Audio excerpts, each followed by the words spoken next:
Hey everybody, what's up? I want to talk about why sometimes it's important to put a healthy distance between you and the people you were raised with. It might be your siblings, parents, cousins, anyone who lived in your household with you. And I'm just going to let you know, my household was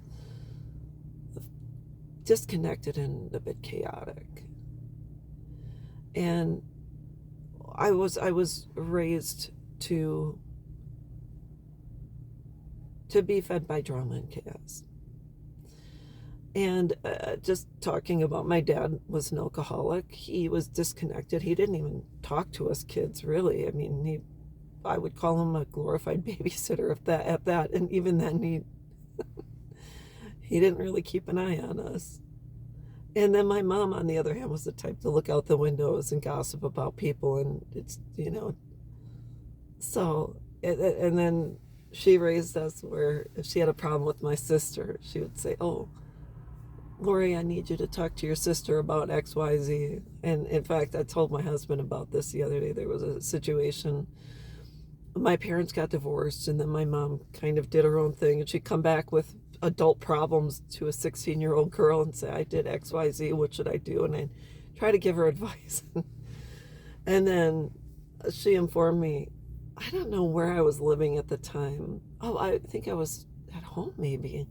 But anyways, she informed me that my youngest sister had stolen her credit card and would go to the ATM and take money out. My mom didn't realize until she was getting overdraft notices. And she said, "What do I do?" And I said, "How much did she steal from you?" She said, "About 2,000 or something." And I said, "Well, you got to call the cops." So from very young on, my sisters and I were trying to solve adult problems and kind of being played against one another.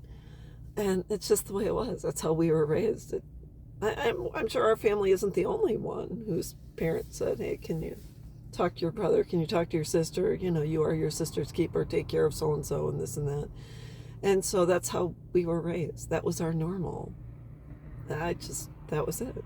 So then I went to Al-Anon when I was in my 20s, and I realized I had the right to say no. I don't want to be involved in what happened between you and my sister is between the two of you, and it's and I finally stepped away from it. But I realized even after I went to Al-Anon for a couple of years, I would go back and see my family because I had children, and we were involved, and you'd have family parties and stuff. And I realized when I was around my mom and my sisters, despite setting healthy boundaries, I would get sucked right back into the chaos and the drama and the gossip and all that.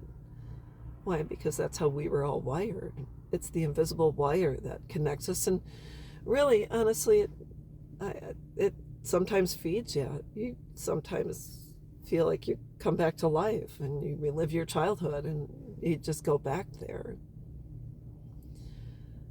So I just want to say that sometimes we have to put a healthy distance between us and other people, because as much as I say, well, they bring drama, I brought drama too. I was part of it. It's a one big pizza, and there's a bunch of different toppings, and together that makes a pizza pie. And when you remove one slice, yeah, okay. So there's nothing wrong with saying I can't be involved in this, or realizing when you fall back into patterns from your childhood that